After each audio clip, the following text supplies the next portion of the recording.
Hello ladies and gentlemen, welcome to another live stream Saturday. I hope that you guys had a good start to your weekend and that your week was alright as well. So I'm going to immediately get the names of my patrons up on screen because they make this all possible in the first place, including everything that I do on the channel. So massive thank you to you guys as always. The names will go across the bottom of the screen throughout this whole live stream.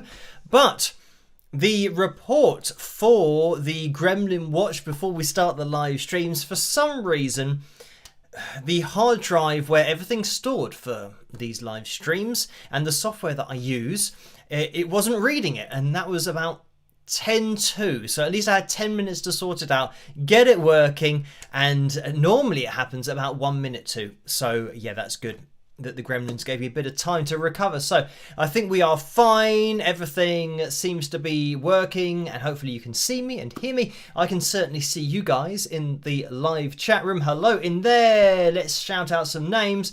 We have, oh, it's gone through.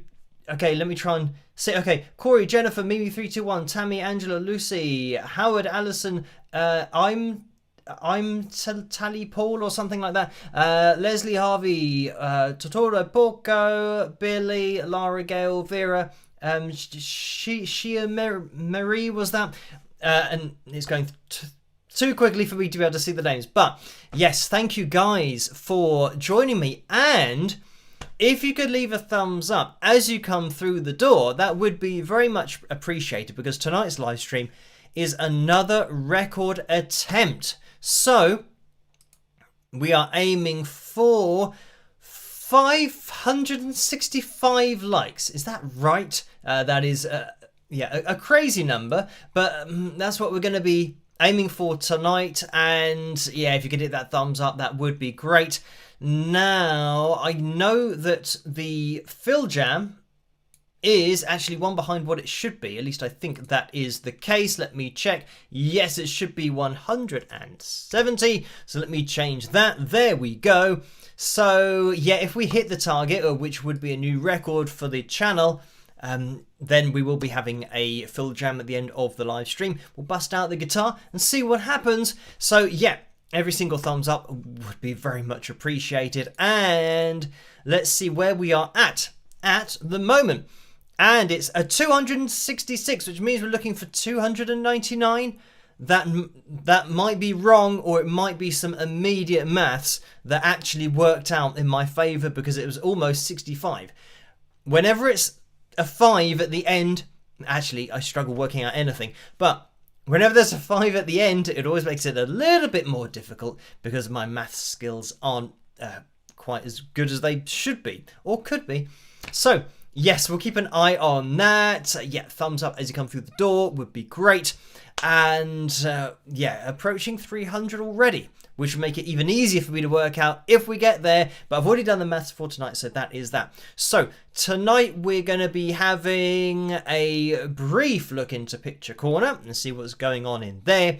We're also going to be having probably a Troll Corner. There's been a few comments that have come through probably over the last few days, but then also recently with the videos, I mean, I think the last one was the interpolation video, which was last night. I do lose track of time, but it must have been last night because that's the last one that I did. So yeah, a lot of comments on that, and yeah, a few people are watching it, which is good.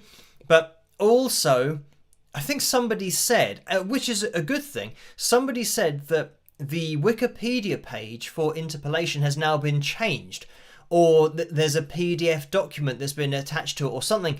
And obviously the video that I made was all correct at the time that I made the video, where I showed on screen what it said about interpolation. And I did mention that the definition that they're giving is very much contradictory as to the copyright law and actually getting a license and having permission to record something. It basically said that interpolation is when you're refused the right, or yeah, the right to use it by the copyright owner, and when you don't want to then pay the fee that it costs in order to use it. So that was the definition. So therefore, interpolation is to use it when you don't want to pay and you haven't got permission, which for me, yeah, that's why I made the video. It seemed like, well, you shouldn't be using it then if you're not allowed to use it, but then if you haven't paid for it, because you have to pay for things in this world. So yeah, we'll have a couple of comments probably from that. And oh, the other video that I made about the whole scam thing going on with YouTube and these videos that are pretending to be on America's Got Talent, Britain's Got Talent, The Voice, you know, whatever the show might be, and they've cut in, you know, shots from the official shows. I did get a message from a YouTube channel called Top Music Attorney, and yeah, she messaged me over on his Instagram and did a reaction to my video. So yeah, she watched my video through, and I do say in my video that I'm not a lawyer, but the good thing is that she was agreeing with what I was saying, which is great, because it's always good to have somebody who knows what they're talking about. And we've got Scott as well, I've mentioned in the past, as a lawyer that I'm in contact with.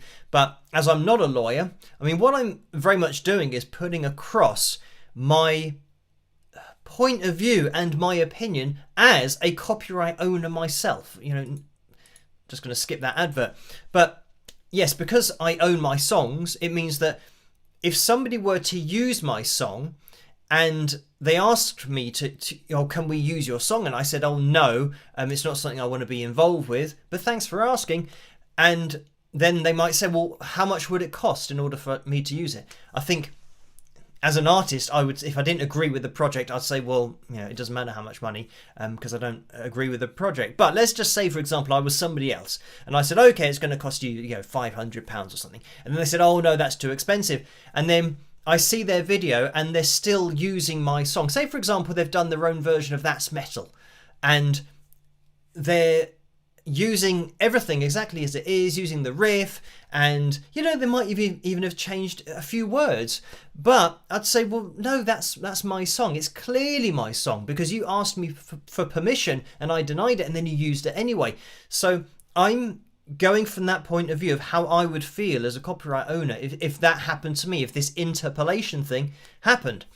And yeah, there's been lots of different points of view, and some in the comment section that I have, you know, responded to. And I remember comments as we go through, but I'll try and remember this for later, for Troll Corner. But yeah, lots of people with different views and saying, oh yeah, but what about this? And what about that? And what about the other thing?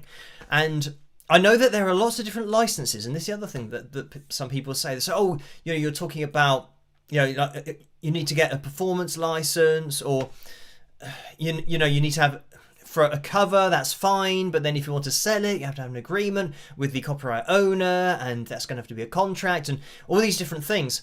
But the whole licensing thing, there's so many different versions of licenses, like a technical license and performance license, and somebody went through and listed all of them. But for me, as a copyright owner, all of these licenses, you know, you can say what you want, but for me, it comes down to the fact, are you allowed to use it?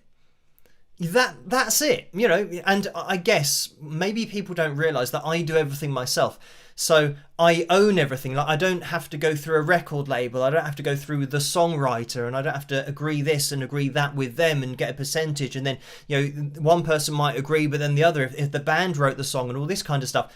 Because I'm in control of everything myself, saying that, oh yeah, no, they can use it because of this license or that license, and you know, my view is, if I say no, it's mine, so they shouldn't be allowed to use it regardless of the license they're trying to get in order to use my music without my permission. That's effectively what it boils down to. And it does seem like there are so many ins and outs of the different licenses, and the reason that somebody might be able to use, you know, your song without permission. It seems like they're trying to get around the fact that you're not allowed to do that. Oh yeah, but what if we call it this license? No, but you haven't got my permission. Yeah, but we can do it this way because it's a different license. It's like, well, no, you can't. you shouldn't be doing it. But yeah, the more you look into it, the more you think, this isn't just people accepting no for an answer, as they should do. It's like, oh yeah, but how else can we work it so that we can actually use it and get the song that we want in the end. So anyway, that's reminded me of another another troll corner thing, so I'm just gonna put that in, and I just put one word, but hopefully it'll remind me. Anyway, let's get back to tonight's live stream, because we are now up to 355. So thank you guys for the thumbs up, spiking the likes. We're aiming for a new record for the channel of 565 for tonight. We will see how we get on with that, but we are getting closer, and almost with, look at that, yes, I was going to say almost within 200, and then it went to 365. So I didn't have to work it out. There you go. 200 more people have to get involved before the end of the live stream. And if we do hit that target, we'll have a FilJam. And let me also mention that you don't have to donate. Just watching is great. So for those people that can't resist donating, I think it's important you know where your money goes. And between 40 and 60%, or is it 45 and 60%, something like that? It's on. That's why I put it on the screen, even though the percentages I get a bit confused about. But 45 to 60% goes to YouTube through the super chat window, and on PayPal it's between 3 and 5%. And you can find a PayPal link in the description below. But as already said, you don't have to donate. Just watching is great. So there have been a couple of donations in the super chat window, so thank you guys for these. And it is Paul who's donated $5. Thank you for that, Paul. The message is 412,000 subscribers. Most excellent. Let's have fun tonight and spike those likes. All y'all. Orlando Sidekick. So thank you for that, Paul. And let's get this up on screen. We have now hit 412,000 subscribers, as mentioned by Paul. So thank you guys for subscribing and liking and commenting and doing all of that cool stuff. 412,000, it's a lot of people. So we'll keep on pushing forward and see where we end up with it all. But certainly a half-decent audience, I would say. So thanks for subscribing. Hit that notification bell to get notified for all of the live streams and the videos, and make sure that, if you want to get notified, sometimes YouTube does a bit of a weird thing where it just won't tell people about the videos, and I think that's the algorithm. If you release a video and then it doesn't have as many views, get rid of that, then it'll start to only send it to a tiny percentage of your subscriber base. So it's all a bit weird, but make sure you hit the notification bell to get notified for all of the videos and the live streams. And if you want to get involved yourselves on a deeper level, like these people at the bottom of the screen, then you can head over to patreon.com/Wings of Pegasus. And that's, as I've already said, the foundation of everything that I do is there. So you can join in there, make a free account if you want to as well. You don't have to become a patron. You can just hang out and see what's going on over there if you want to. So that is that. Right, we will jump into another donation. It's Karen who's donated $10. Thank you for that, Karen. And the message is, greetings, Phil. I know you were once able to get on David Gilmour's gorgeous floating studio, and just wondered if that was anywhere near the water you walked by in your opening video. So thank you for that, Karen. And no, it wasn't really. That was I was more in and around Maidenhead is where I was walking. And I'm trying to think where that studio is. Is it? I think it's more around kind of Cookham area, if you know Cookham and Cookham Dean and all that kind of place around there. I think it's around there. But I'm not very... because it was so long ago, I just remember going there.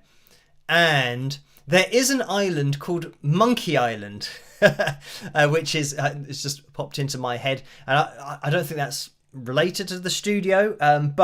That's a place that's called Island, in and around Maidenhead. If you know the area, then Monkey Island is somewhere. I'm gonna have to look it all up as to where it is. But because it's quite a small place anyway, like Maidenhead and you know, Cookham and Cookham Dean, it's all very close. So it's not as if you know you have to travel miles and miles and miles to the studio. It's probably about a 10-minute drive, something like that. But anyway, thank you for that, Karen. And let me jump into the PayPal window because we have had some donations in there.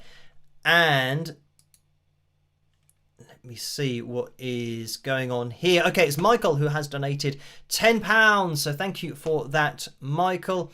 And that is a straight up donation. So thank you for that. And then Nicole has donated £10. So thank you for that, Nicole. And the message is a little hello, Phil. And thanks for your last videos. Very informative. You lift the lid on basket of crabs. Good weekend, kiss and rock. So thank you for that.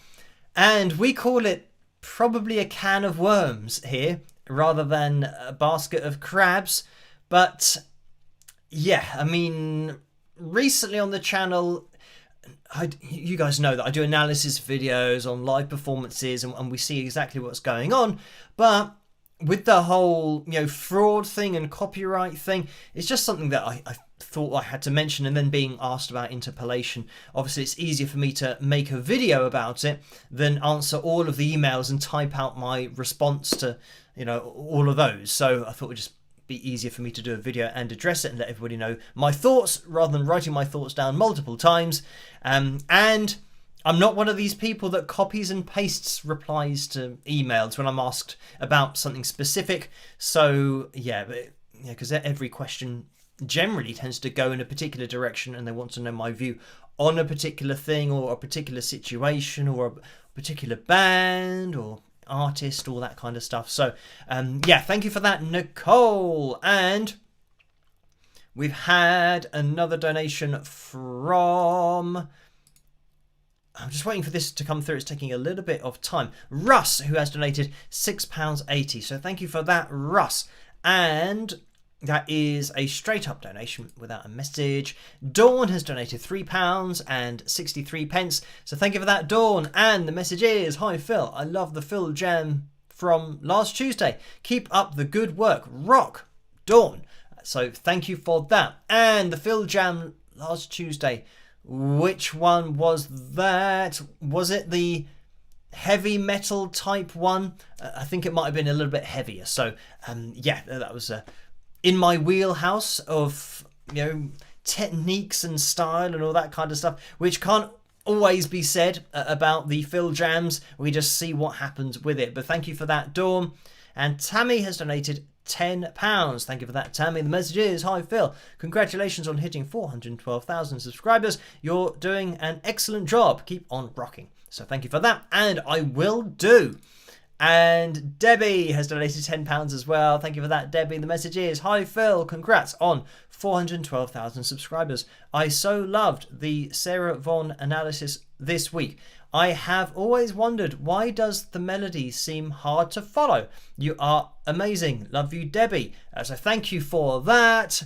And I mean, generally what will happen with, I mean, it's stylistically changing when you're talking about great singers in general, but especially jazz singers, where I mentioned in that video about Sarah having vocal extemporization. So it's exactly the same as, or at least how I expect people to play the guitar or play an instrument, is that you're singing through the instrument. That's not always the case. Some people just play lots and lots and lots and lots of scales back to back, and then, you know, arpeggios, and that's all subconscious. You know, that's something that you don't really have to think about. But when playing consciously, it means that you're coming up with the lines as if you were singing them. So this is what Sarah was doing with her voice, is extemporizing around the melody. So great singers, especially with, you know, a background in jazz, they've got that ability to play around with the melodies, you know, so much so that you might miss the melody that you're expecting because it's extemporization. And that's, you know, what it's all about really when you're talking about, you know, great instrumentalists but great singers as well. So yeah, that's why the melody is going to be harder to follow. I'd say generally with that style of music or the style of singing, but again, great singers can sing anything. It's not that, you know, you're a great jazz singer and therefore you can only sing jazz. You know, great singers can sing anything. So I would say that more often than not, you might get a couple of exceptions, but more often than not, in the mainstream charts, and if you're looking at, you know, pop music, for example, the melody is going to be a lot more simplistic. It's just going to hit notes and whole notes. Now and again, you will get singers who sing a lot of notes. They extemporize a lot over what would be considered a pop music or a pop song.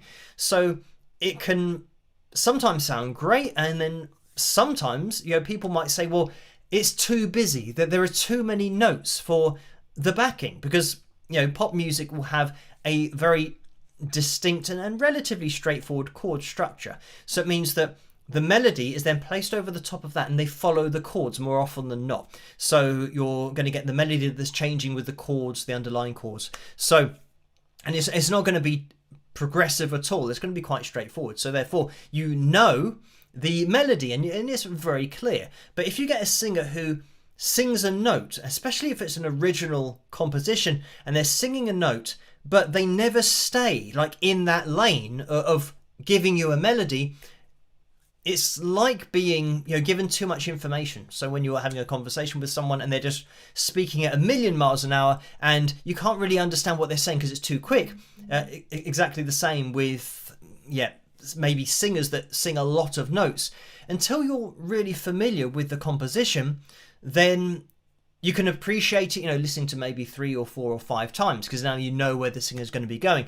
But I think the best songs, you know, I'm not talking about technical ability as a singer now, but the best songs and the most popular songs, the one that, you know, or the ones that are huge and sell millions and millions and millions of copies worldwide, are more often than not simplistic. That they've got a very basic melody, but that melody is sung really well. The songs where there's loads of vocal gymnastics all over the place, it's very difficult. Like I said, you only get maybe 2 or 3 singers that do that and manage to make it work. And I'm thinking about, you know, kind of Mariah Carey, you know, she does a lot of vocal extemporization. Christina Aguilera, she does lots as well. You could argue that Whitney Houston did a lot of that extemporization. So that's what I mean, that the singers who were very popular doing that, there aren't a lot of them. You know, those come to mind as, you know, I'd say mainstream pop artists, even though, yeah, you know, you can say that they actually started out, you know, in church and, you know, with that gospel singing, all that kind of stuff. So they've got all of that foundation, but then happen to kind of be seen as a pop star. But the vocal extemporization very much, can take you all over the place. You have to be, like those singers that I've mentioned, you have to be really good at doing it to keep it relevant. And then even still, some people will say that they don't like this singer or that singer, or even the ones that I've just mentioned, because they don't stick to the melody, because they do extemporize too much for some people's tastes. So like I said, it's obviously it's all subjective, but that's why you'll find the melody hard to follow, is because of the extemporization around the melody. So thank you for that, Debbie.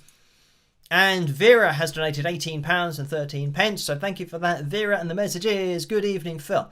I am all too curious again. Will you tell me a bit about your first band, Panic Attack, when that band came to be? And did any of your bandmates follow you to Wings of Pegasus? I am wondering how your past bandmates would probably describe you. Congratulations on 412,000 subscribers. Sending hugs, Vera.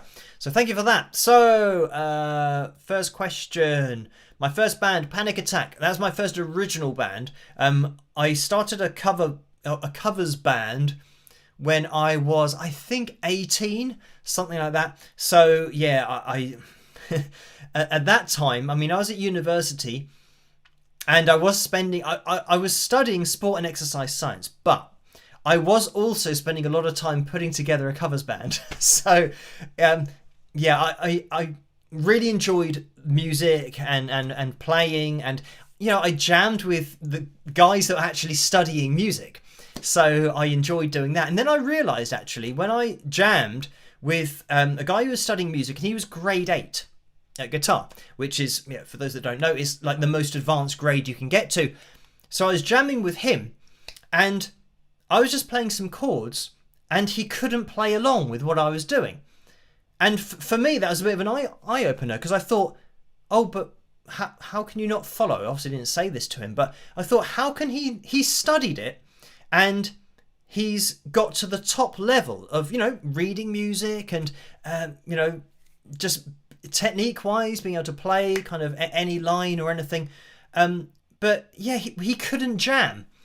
So that, like I said, it was an eye-opener for me, because that's all I'd done, is I learned to play by listening. So when somebody's playing something, you then just play along with the sound. And as you guys know, that's what the FilJams are all about at the end of these live streams. So you just work with the sound. You blend in with that and play the melodies that you're thinking of. But yeah, I didn't realise that when we had a jam, he needed to know everything before I changed chord. He wanted to know what the next chord was. And then he said, right, so what are we doing? We're going from this chord, and then we're going to that chord, and then we're going to that chord. And then what was the fourth chord? It's like, well, it's just, we'll just go through it, and we'll, but he couldn't do that. So, but anyway, that's what I was doing at university. So I thought, maybe studying music isn't the thing I should be doing anyway, because it's a totally different way of interacting with it. It's like, oh, tell me what it is first, and now I know how, with this scale or with this key, I now know that scale, so I'll play that. What's the next chord? Oh, it's this. Okay, I'll play that. And it's very much, this working from the information you're given, rather than hearing it and saying, I'm going to play along with what I can hear. So yeah, it's totally different. But anyway, so I was doing that at university, obviously putting together, as you do on a sport and exercise science course, you put together a covers band, and then I played with the covers band at an event that we were having. I can't even remember what it was. It was maybe the end of year function that was going on. But anyway, I did that. I also played in the student bar as well. So you can see that already. I think the foundation was set, as I knew what I wanted to do. I just happened to be studying something that, I didn't find as interesting or enjoy as much. So yeah, I was doing that at university. When I came out of university, I was 21 or 22, something like that. And then was just looking for jobs. I was looking for loads of jobs. I did some kind of painting and decorating of a school for a summer. But yeah, once I'd finished that, I was then looking for other jobs, and I really wanted to do something music based. And I was looking at Berkshire Live. That was the forum back in those days that I used to look at. And the internet was really basic back then. We're talking about 20 years ago. So to find other musicians, you went on Berkshire Live, and Berkshire's the county. So it means people post up there saying, oh, I'm into this music, and, here's a demo, can you listen to it? Is anybody interested in starting a band? All that kind of stuff. So I was posting on there, and then I found Griff, who also posted on there, and then the first drummer, Chris, and then we got together and just kind of jammed and didn't really know what we were doing or what the aim was, but we know we wanted to do music. So yeah, we tried to write some songs, which would have been really bad. And then we had Chris, and you guys have seen Chris on the channel, the Sweet Emotion video that we did together. I sometimes play that. So yeah, play that on the live streams. Chris was then our singer, because back then I didn't sing. I didn't know how to sing. So yeah, we had Panic Attack. He was a singer, and his brother was called James. He played bass. So I'm really racking my memory now. But that was when we were 22 or 23. So we did the Panic Attack thing for a while. And then in my mid to late 20s, that all finished. And then I started Wings of Pegasus. And Griff was still part of kind of the band. So it was myself and Griff. We started kind of writing songs and auditioning people. We auditioned singers for a year. And that's when I thought it was going to be quicker for me to learn to sing than to find a singer who can actually, do what we want. So yeah, that was it. I then started to learn to sing, but that was all Wings of Pegasus, kind of late 20s. So yeah, up until now, of course. So we're talking about quite a few years ago. So over 10 years, maybe what's that, 27, 28. So yeah, about 13 years ago. So there you go. That was Panic Attack. And the thing is, Panic Attack, I mean, every band pretty much breaks down, or at least in my experience it has, because of people not being able to do things and being too busy. And for me, music has always been my number one focus. And, you know, I gave up football. I played football at quite a high level up until the age of, 20, 21. And I gave it up. And I know that a lot of people in my situation who maybe reached a particular level might have continued on with football, but I knew that I didn't want to do it and that I wanted to do music. So I gave up everything that wasn't doing music. So, you know, when organising rehearsals and gigs, and when somebody says, oh, I can't make it then because I'm going to the cinema, for me that's very difficult to take, because I think, well, why is music not your focus? You know, why are you going to the cinema? Because I always imagine that people that really want to succeed with what they want to do, they don't go to the cinema instead of trying to work at what they, you know, other people that do other things, you know, they're not going to get where they want to get to because they're not focusing on it. Because the people that make it are doing it day in, day out, you know, every hour of every day that they can. So that was my focal point. And I think answering the last question, how would my past bandmates describe me? Probably driven. That's it. You know, I'd always say, right, so when can we rehearse? Can we do it tomorrow? And of course they'll say, well, no, because I'm working tomorrow. And I say, well, what about the next day? And I say, oh no, I'm working then. Well, what about the next day? And yeah, I'm just like that. And I say, well, actually, what are you doing tonight? So, you know, why waste any time? So of course, but then they'll say, well, no. And I think this is just the reason that I've ended up just me doing everything myself, because I'm never busy for me. So when I say, right, when can I do this? I think, well, I'm going to do it now. So nobody can get in your way of doing that. So yeah, it just works out better that way. So there you have it. Anyway, thank you for that, Vera. And let me move on to Lisa's donation of £10. So thank you for that, Lisa. And it's Lisa W. And the message is, hi Phil, the voices in your last analysis video were so hysterical. How did you create them? Can we anticipate more in the future? Thanks, Lisa. So, yeah, this is because I had a hypothetical situation and I thought it would just be funny to have different voices. And yeah, the only problem with that was it took a lot longer to put that together than I initially thought. So, yeah, you probably won't see any more of those in the future, because when I'm doing the video, and you can see in that hypothetical situation, the second one, that I just did it, you know, talking to the camera, because the first one I did, I was just talking to the camera, and I thought, oh, it'll be good if I, you know, change the characters, you know, to the studio guy or the movie director and Jack White. So, yeah, because I'm just talking through it, it meant that I had to cut up every section that went with a different picture. And of course, you've got to then make the picture come up on screen. Then I've got to have the Wings Pegasus background. And then I've got to flick to then the other picture. But then the other audio, I've then got to pitch shift it, you know, like what, an octave or two higher. But then the other voice, I've got to make an octave or two lower. And I've got to keep doing that for every voice. So yeah, once I got about halfway through it and I thought, oh wow, this is taking ages. So yeah, I'm not sure you're going to be seeing any more of those in the future. I'm just going to give the hypothetical situations and probably just talk to the camera as I normally do, because yeah, that editing took a very long time. But hopefully, I mean, as long as it makes, I thought it would make the point clearer that you could have somebody that, yeah, is wanting to use something and they're denied that, and then they say, well, you can pay this to use it, and then they still say, oh well, no, I'm not going to pay that, but then they go ahead and use, you know, the melody and the riff in their song, you know, singing it, which will bring me to a point in Troll Corner. But let's quickly get into the next donation. Vera has donated £3.63. Thank you for that. And Vera says, hi Phil, this donation is from Karen. Karen is not feeling well and asked me to let you know she probably won't be able to be here tonight. So thank you for that, Vera, and I hope yeah, you feel better, Karen, and thank you for letting me know, Vera, through that donation. And Sue has donated £20 as well. Thank you for that, Sue. And the message is, I normally steer clear of law chat during non-working hours, but I appreciate you shining a light on the hot topic of interpolation, which, by the way, does require both permission and royalties. Good on you, Sue. So thank you for that, Sue. The other thing that I'm finding is, with lawyers, how one person will say, oh no, you can do it if you get this license, you don't need permission, you don't have to pay them anything.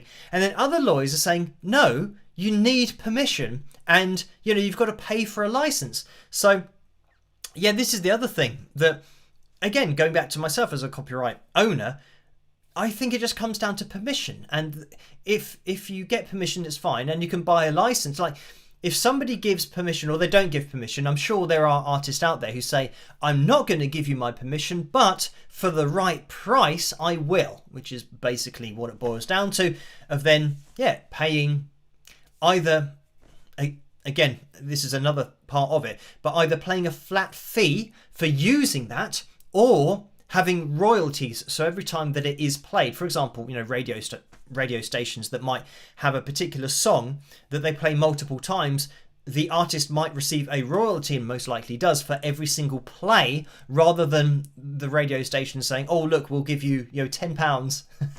Obviously that would never be the figure, but we'll give you a set amount of money to use your song as much as we want to. I mean, that might, it's all about contracts and independent agreements, so that might be the case for some artists, but generally, as I understand it, and how I receive my royalties is per play, wherever the song was played, either on the internet or on radio. So thank you for that, Sue. And Thomas has donated £14.50. So thank you for that, Thomas. And the message is, keep on rocking. So we are almost up to date with the donations. We had another one from Karen, so thank you for that. And the message is, and this is a $10 donation again. The message is, I saw a random video of Elton John singing yesterday when he was much younger, and he was easy to understand. Do you think that his pronunciation is worse now because of his long career? So, in a word, yes. You'll find that with the top artists, the ones that have just toured and toured and toured, and even with Elton John, did he do his last show at Glastonbury? I think it might have been at the festival. But yeah, that was relatively recent. It wasn't that long ago. So when I say about touring and touring and touring, even into recent history, he was still playing. So yeah, I think with a lot of his performances, there is a particular element of belting in chest voice and pushing his vocal, and when you've done that for so many years, the voice is going to change because it's doing a hell of a lot of work throughout, when we're talking about, Elton John, through decades, of touring. So yes, the voice will change, and his voice, has changed and did change. But this is the great thing about, being the artist that he is. It doesn't really matter that much because everybody knows the song so well, and he can still sing the melodies, and even transposing the songs. This is it, that as performers age, not all performers do this, where they transpose their songs, so they bring them down. You might lose a semitone, a tone, or a tone and a half of the top end of your range, so then some artists bring that down, like the key of the song, they bring it down by how much they've lost, so that they can still perform their songs. And it's a problem that I think a lot of artists have when they do get older. They seem, I don't know why, but they seem to think that they've got to keep it in the same key. So therefore, when they are performing, now they can't reach the high notes anymore. And people start to say, oh, he's lost his voice, he can't do it anymore, his voice is shot and all this kind of stuff. But if the band and the artist has just brought it down by a few semitones, people don't really know how music works. They won't, when they're at a gig, they won't know that it is 3 semitones lower. People don't. And this is the thing with a lot of my cover videos, is I transpose them for my voice. And I am lucky in that, yes, some of the covers, my voice sits in the right kind of range where, you're belting out the high note of the song might be an A4, which generally is, I think, quite high for guys, but a lot of songs are in and around that place for a high note, so it works out all right. But if there's a song that is really, really high, then yeah, I just put it so that the high note is an A4. Or a G4, yeah, if I want to make it even more comfortable. But the thing is, people commenting on that, they don't say, oh, why did you change the key? People will just say that they liked my version of the cover, or, a troll might say that it's rubbish. But, but this is the point, that, people can't pick out the key. For example, if anyone watching this can think of their favourite song and sing it, or just hum it in their head, I guarantee you, the odds of you singing it in key are minimal, unless you've got, perfect pitch. So, yeah, and even then you won't be singing on lines. Yeah. So, to sing your favourite song, you're not singing it in the key that it was written. But you think, oh, yeah, but I am singing it. That's the melody. And that's the point of, transposing songs, is that you're singing the melody in a comfortable place, as everyone does when they sing their favourite song, or even their favourite guitar riff. So anyway, yes, thank you for that, Karen. Right, we've just passed 1:45 here in the UK, so we are going to be moving forward with things. I can see that we are 27 people away from hitting that new record of 565 likes. So if you could hit that thumbs up, that would be very much appreciated. And then if we do, we'll be busting out the guitar at the end of the live stream to have a jam. And it's 9 minutes and 59 seconds worth of jammage that we're going to be having if we hit that target. So I'm going to have to leave enough space for this. Right, so that means we've got to get into the jam at midnight if we hit the target. We are getting close. So this would be a new record for the channel. So yeah, thank you guys for hitting the thumbs up. Right, we're going to jump into probably... I haven't even mentioned the cover. There's a cover vote going on between Hero from the Spider-Man movie, and that's Chad Kroger that wrote that, his version, and...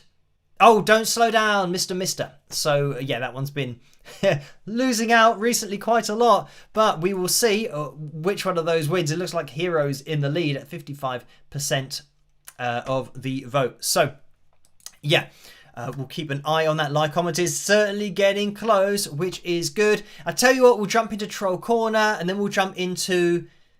Picture Corner maybe, or we'll have the cover and then we'll jump into Picture Corner afterwards. But let's jump into Troll Corner, and I'll see you guys in there in a second. Rock!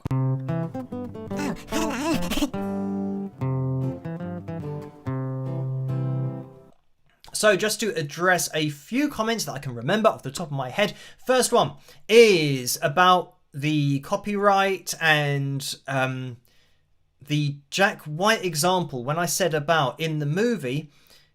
Oh, it just reminded me of another one. So in the movie, in my hypothetical movie, I said that they were singing the riff, or the notes, the melody, from Seven Nation Army, the Jack White song. Even though Jack White said, I don't want my melody to be used in your song, they used it anyway and then called it interpolation. And again, this is all hypothetical. So with that, there's one person who said, this might have been a lawyer, that said the director could argue that because the riff is sung in sporting events and it's sporting venues all around the world, that it's now a cultural thing and it's no longer the song, or it's no longer a song or a riff.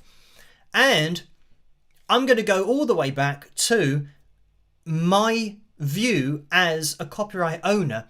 If somebody's singing my riff, if they're playing my riff, it's another excuse in my, I'm not a lawyer, but to my mind, that's another excuse. Because no, it doesn't matter how, how cultural it is or how many people sing it.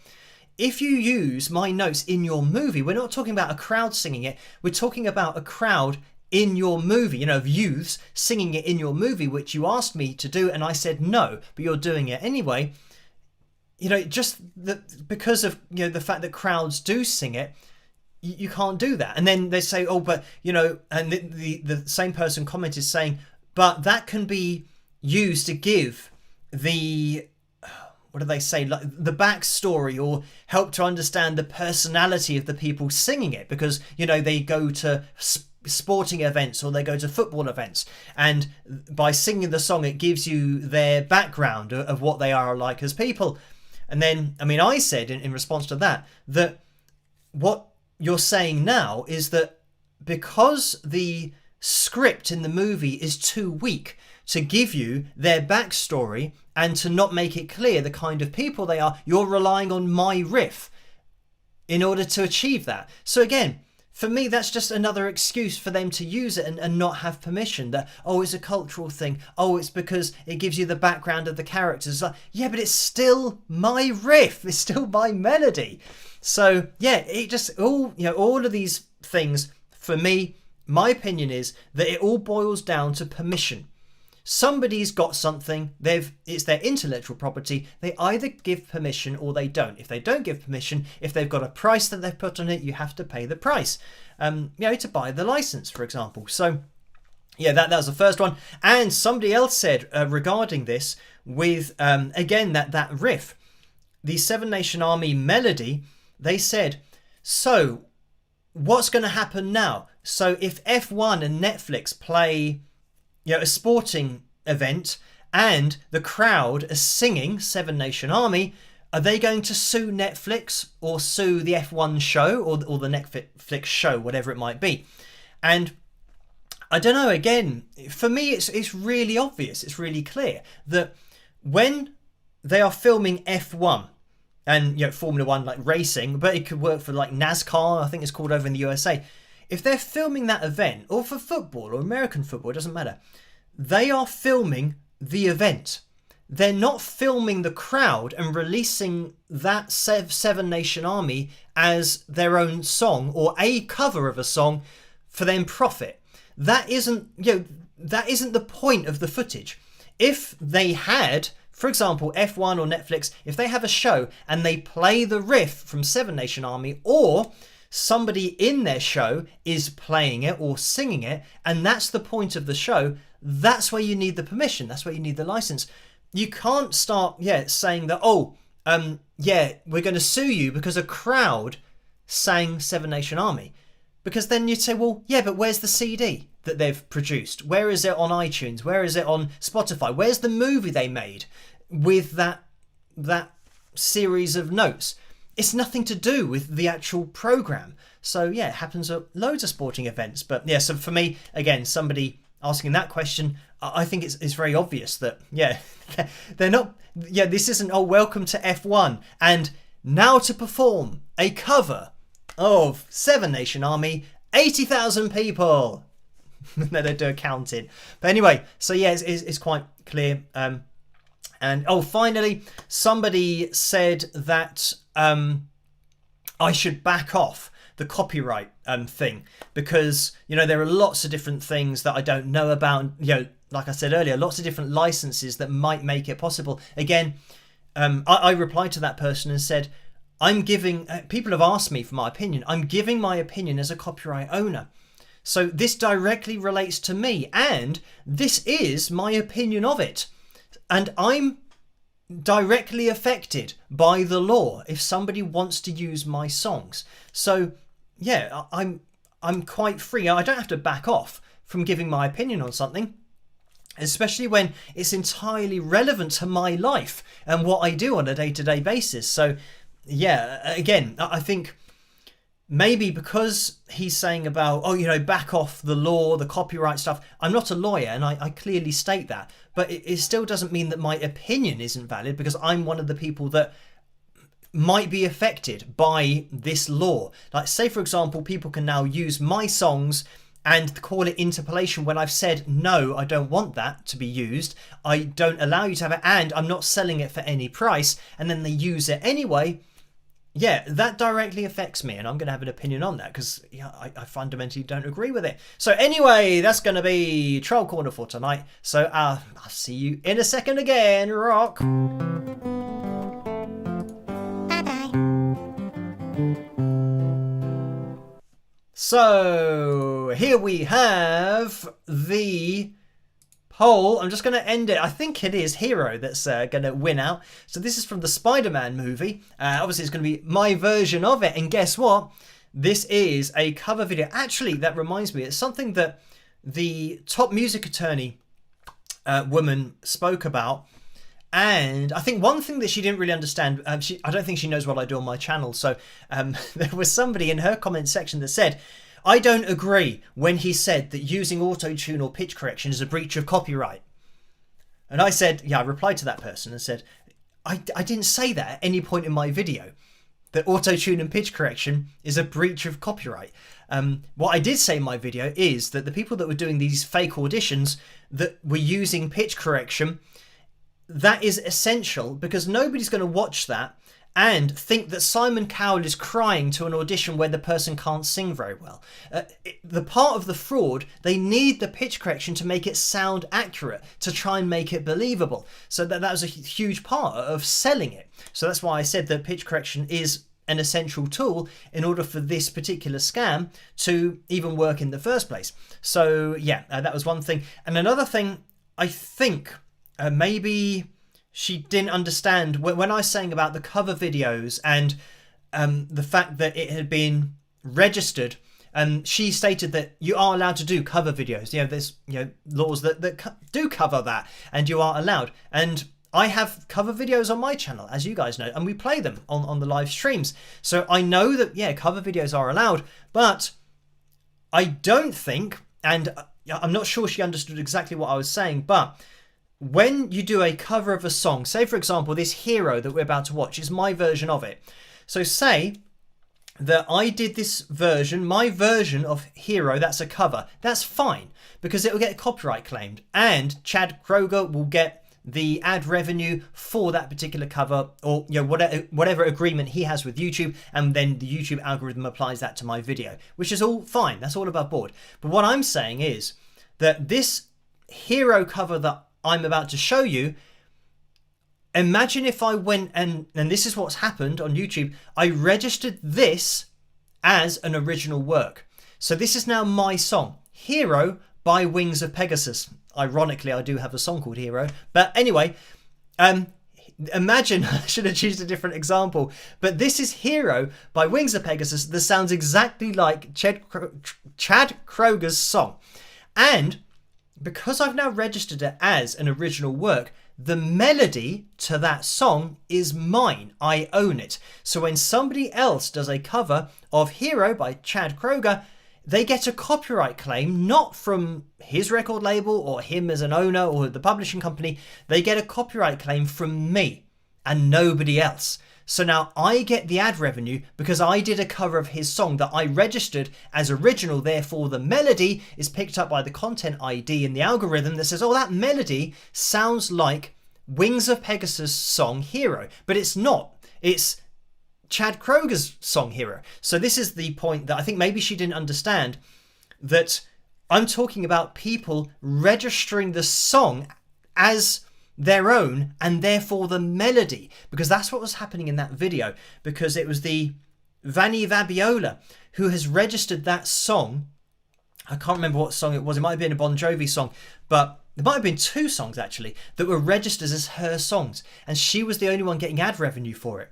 So and again, she said that, yeah, Spotify and other companies like TuneCore, for example, who I use, they all have agreements in order to pay royalties to this person or that person. But I can tell you that they don't. I can upload, if I wanted to, I can upload this cover video to TuneCore, and I can say it's an original work. It'll get registered with Content ID, the sound of it, the melody. So now I've got a song that is exactly the same as, Chad Kroeger's song, and that melody might get picked up on YouTube, and it isn't my song, but I'm saying it is. And I know through going through TuneCore that that's nothing to do with an agreement with the record label or anything like that, because I'm saying it's original. They always say on there, and this is where it's kind of, I think it's the illegal part, is they make you check and sign and click a box that it's your original material. So this song is yours, and that's how you get the content ID for it. So that's what's happening with songs that people don't own, but they are saying that they own them, because they've done a cover of them. Anyway, let's get into this. I hope you guys enjoy it, and I'll see you after. Rock!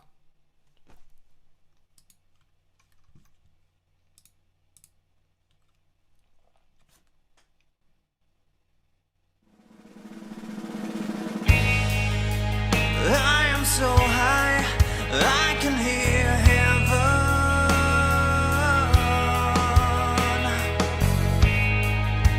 I'm so high, I can hear heaven. But heaven, no heaven, don't hear me. They say that a hero can save us. I'm not gonna stand here and wait. Hold on to the wings of the eagles and watch as they all fly away.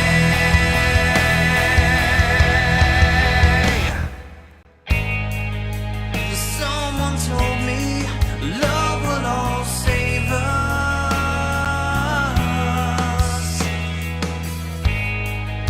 But how can that be? Look what love gave us. A world full of killing, blood spilling, that would never came. They say that a hero can save us. I'm not gonna stand here and wait. Hold on to the wings of the eagles and watch as they all fly away. Yeah, yeah, yeah.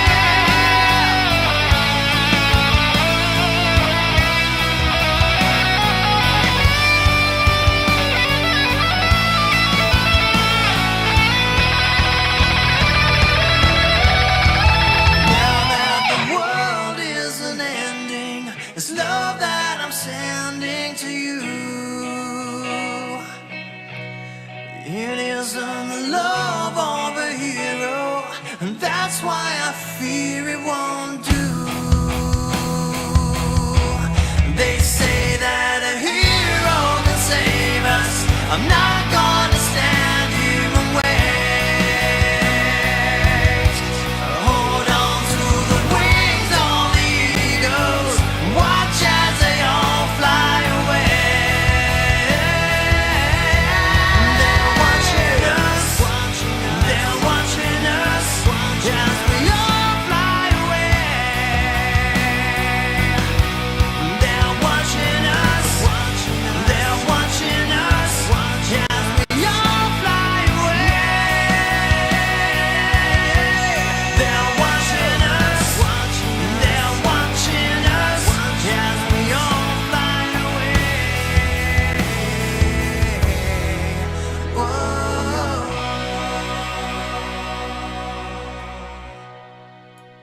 And there we have it. That was my version of Hero from the Spider-Man movie, which I didn't even know was on the Spider-Man movie soundtrack. It must have been in there somewhere. Maybe at the end credits once I'd left the cinema. But there you have it. Anyway, thank you guys for requesting that over on Patreon. Now, quickly into Picture Corner. Let's see what's going on in there tonight. And it's just going to be one picture, I do believe. Let's see where it displays tonight. And it's in the middle, which was always a bonus. Right, so this has been sent in by Nikki, so thank you for this, Nikki. The message is Monday night at the Def Leppard / Journey concert. They had the AC cranked, so I had my Wings of Pegasus hoodie on. So thank you for that. And yeah, I mean, this is sometimes the case when it is really hot and they put on the air conditioning too much. So there's never a nice balance between the two, just having a nice cool area.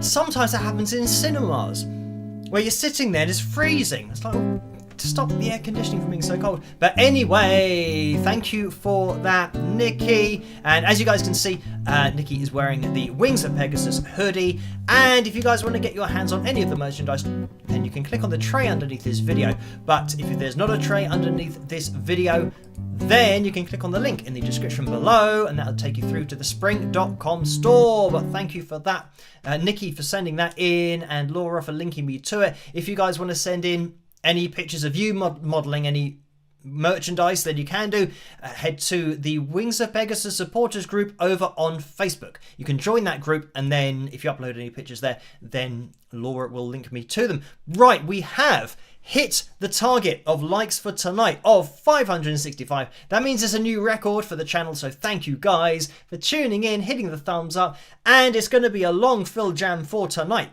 So I need to get myself organised. Turn on the microphone, because we're going to need that to hear the guitar. We're going to zoom in. Oh no, zoom out. That's why the red dude didn't appear on screen. And I feel like I've forgotten to do something, but I don't know what it is. So I'm sure we'll find out imminently. Right, I'm going to click on that. Oh wow, I almost stopped the advert immediately, but I'm going to let that play through. And I didn't read what Joe said. It's going to be the strat for tonight. Right, let me skip this advert. Okay. Oh, here we go. This is a groovy funk fusion backing track. Anything with fusion is always going to be interesting. Groovy funk fusion backing track / guitar jam in D Dorian, C major in brackets, and then in brackets again after midnight. And this is from Pat Matrone, and that's P-A-T space Matrone, or Matrone, M-A-T-R-O-N-E. So if you guys want to check this out and have a jam along yourselves. But let's unmute it. Let me know what the levels are like, if you can hear this, if you can hear my guitar. Let me see if I can actually hear it in the first place. Would be good. Oh, this is funky.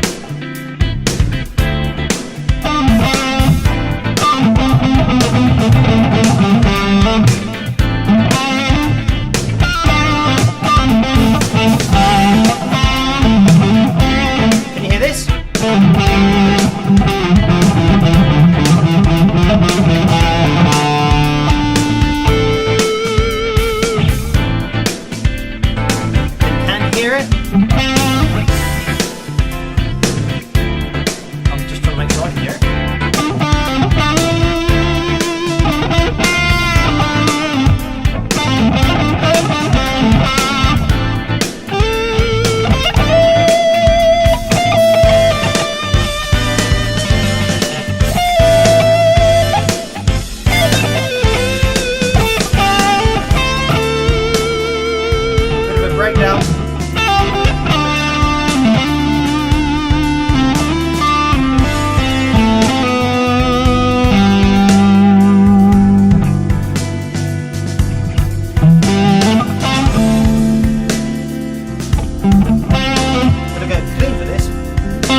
For it to change.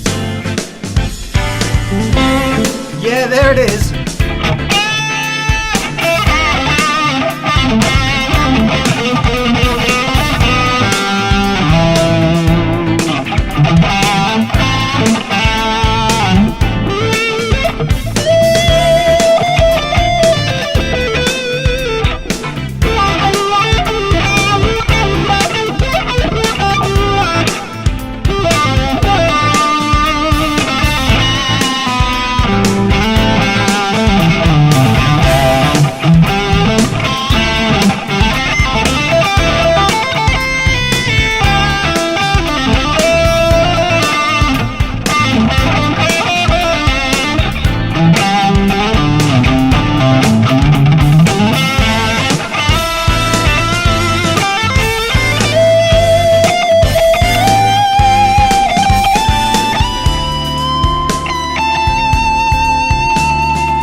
change, but it doesn't.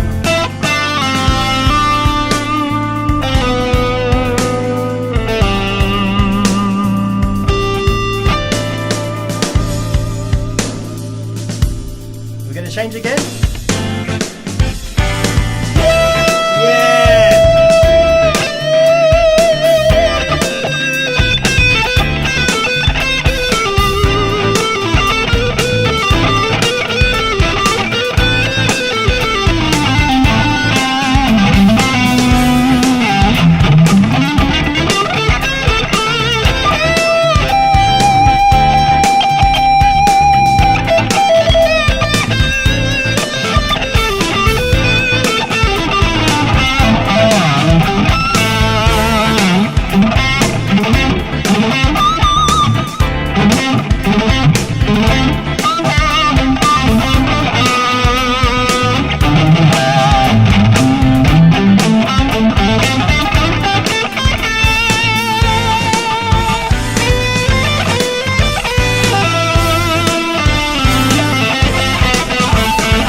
I think I skipped it. Good.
Check how much longer we've got. This is a long one for tonight. Oh, just over 2 minutes left.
we go. And I kind of finished, or I didn't finish, but I was taking a rest where it finished. So there we have it. So there we go. That was, I mean, that's what can happen with these random backing tracks. Tuesday was heavy metal or something, and this is groovy funk fusion backing track / guitar jam in D Dorian in brackets C major in brackets after midnight, and that's from Pat Matroni, the YouTube channel, if you guys want to check it out yourselves.